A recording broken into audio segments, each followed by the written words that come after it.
मानस में नाम वंदना।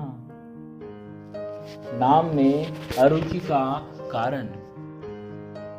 वाल्मीकि जी को अल्प प्राण वाला नाम भी क्यों नहीं आया? कारण क्या था?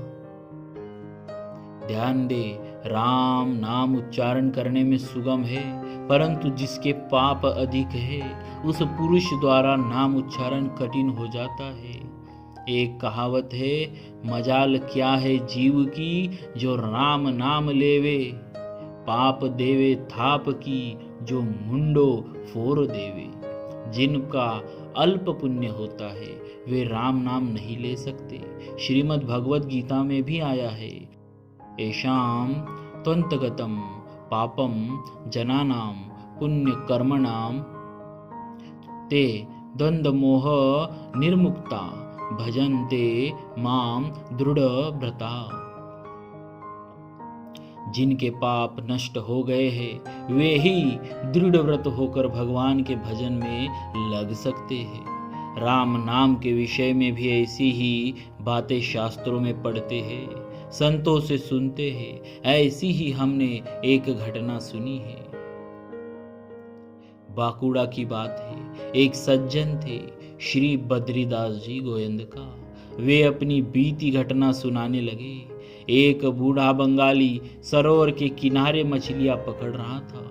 श्री जयदयाल जी गोयंदका एवं श्री बद्री दास जी ने उसे देखा और कहा, यह बूढ़ा हो गया, बेचारा भजन में लग जाए तो अच्छा है। उससे जाकर कहा कि तुम भगवान नाम उच्चारण करो, तो उसे राम नाम नहीं आया। वह मेहनत करने पर भी सही उच्चारण नहीं कर सका। कई नाम बताने के बाद अंत में होरे होरे कहने लगा। इस नाम का उससे उच्चारण हुआ और कोई नाम आया ही नहीं। उससे पूछा गया कि तुम एक दिन में कितने पैसे कमा लेते हो? उसने बताया कि इतनी मछलियां मारने से इतने पैसे मिलते हैं। तो उन्होंने कहा कि उतने पैसों के चावल हम तुम्हें दे देंगे, तुम हमारी दुकान में बैठकर दिन भर होरे मतलब हरी हरी किया करो। उसको किसी तरह ले गए दुकान पर। एक दिन तो वह बैठा, दूसरे दिन देर से आया और तीसरे दिन आया ही नहीं। फिर 2-3 दिन बाद जाकर देखा तो वह उसी जगह धूप में मछली पकड़ता हुआ मिला। उन्होंने उसे कहा कि तू दुकान में छाया में बैठा था, क्या तकलीफ थी? तुमको यहाँ जितना मिलता है उतना ही अनाज दे देंगे, केवल दिन भर हरी हरी कीर्तन किया कर। उसने कहा, मेरे से यह नहीं होगा। वह दुकान पर बैठ नहीं सका। ऐसी बीती हुई घटना बताई। हमारे विश्वास हुआ कि बात तो ठीक है भाई, पापी का शुभ काम में लगना कठिन होता है। श्री तुलसीदास जी महाराज ने कहा, तुलसी पूरब पाप ते हरि चर्चा न सुहात, जैसे ज्वर के जोर से भूख विदा हो जात। जब ज्वर बुखार का जोर होता है तो अन्न अच्छा नहीं लगता, उसको अन्न में भी गंध आती है। जैसे भीतर तो बुखार का जोर होता है और तो अन्न अच्छा नहीं लगता, वैसे ही जिसके पापों का जोर ज्यादा होता है वह भजन नहीं कर सकता, सत्संग में जा नहीं सकता। इसीलिए सज्जनों, एक बात पर आप ध्यान दें, जो भाई सत्संग में रुचि रखते हैं, सत्संग में जाते हैं, नाम लेते हैं, जाप करते हैं, उन पुरुषों को मामूली नहीं समझना चाहिए। वे साधारण आदमी नहीं हैं, वे भगवान का भजन करते हैं, शुद्ध हैं, भगवान के कृपा पात्र हैं। परंतु जो भगवान की तरफ चलते हैं उनको अपनी बहादुरी नहीं माननी चाहिए कि हम बड़े अच्छे हैं। हम तो भगवान की कृपा माननी चाहिए जिससे हमें सत्संग, भजन, ध्यान का मौका मिलता है। हमें ऐसा समझना चाहिए कि ऐसे कलयुग के समय में हमें भगवान की बात सुनने को मिलती है। हम भगवान का नाम लेते हैं, हम पर भगवान की कृपा है।